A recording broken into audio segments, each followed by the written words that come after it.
మరొకసారి అందరికీ 78వ స్వాతంత్ర దినోత్సవ శుభాకాంక్షలు తెలియజేసిన 8th, 9th, 10th పిల్లలకు ఉన్నారో పాఠశాలలో ఖచ్చితంగా టీచర్స్ సరైన టైంలో వచ్చి పిల్లలకు బోధించాలి. తల్లిదండ్రులకు ఉపాధ్యాయులందరికీ కూడా మరొకసారి 78వ స్వాతంత్ర దినోత్సవ శుభాకాంక్షలు. మరియు స్కూల్ ప్రాంగణంలో ఇలా గత 5 సంవత్సరాలు ఈ విధంగా సెలబ్రేషన్స్ అయితే చేసుకోలేదు. ఇప్పుడు చేసుకోవడం చాలా ఆనందంగా ఉంది. నాకు తెలిసి ఫుల్ ఫ్లెడ్జెడ్ ఫ్యాకల్టీ వచ్చినట్టుంది.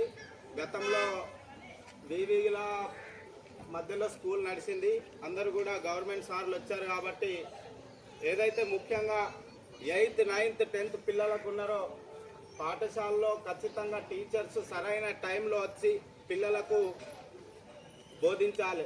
ఎట్టి పరిస్థితులలో ఏదో కొంత సమస్య ఉన్నప్పుడు మాత్రమే పాఠశాలకు కొంత లీవ్ పెట్టేసి రాకుండా ఉన్నా కూడా ఓకే, కానీ పాఠశాలకు వచ్చి కూడా పిల్లలకు చదువు చెప్పకుంటే వాళ్ళు 10th క్లాస్లో వచ్చేసరికి వాళ్ళకి సమస్యలు మ్యాథ్స్లో చూసుకుంటే 8th క్లాస్లో రాకుంటే వానికి 9th, 10th క్లాస్లో లెక్కలు రావు. కాబట్టి మీకు ఉన్నంతలో కష్టపడి పిల్లలకు చదువు నేర్పించే ప్రయత్నం చేయండి. ఎందుకంటే మట్టిలోనే మాణిక్యాలు పుడతాయి. కాబట్టి ఊరు కదా ఏమవుతుంది కదా అని టీచర్లు నెగ్లెక్ట్ మాత్రం దయచేసి చేయకండి. ఎందుకంటే మీరు టెట్, డిఎస్సి రాసి ఎంతో శ్రమించి మీరు ఉద్యోగాలు కొట్టిండ్రు. కాబట్టి మీకు చాలా జ్ఞానం ఉంటుంది.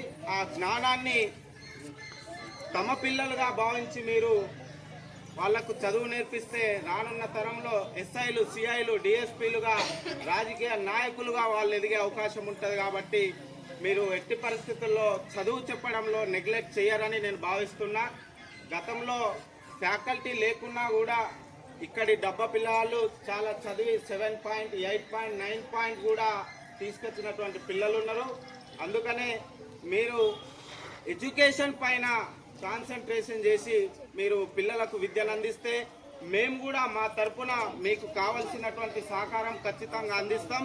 మీకు పాఠశాల డెవలప్మెంట్ కోసం కానీ లేకుంటే మీకు కావలసినటువంటి ఎక్విప్మెంట్స్ కొరకు మమ్మల్ని సంప్రదిస్తే మేము ఖచ్చితంగా ఎమ్మెల్యే దగ్గర కానీ, ఎంపీ దగ్గర కానీ, సర్పంచ్ దగ్గర కానీ ఎక్కడి నుంచి అయినా మేము నిధులు సమకూర్చి పాఠశాలకు మేము అందిస్తాం. కాబట్టి మీరు దాని విషయంలో ఏమాత్రం ఇది కాకుండా మీరు పాఠశాలకు రెగ్యులర్గా వచ్చి పిల్లలకు చదువు చెప్పి మంచిగా తీర్చిదిద్దుతారని నేను ఆశిస్తూ మరొకసారి అందరికీ 78వ స్వాతంత్ర దినోత్సవ శుభాకాంక్షలు తెలియజేస్తూ ముగిస్తున్నాను.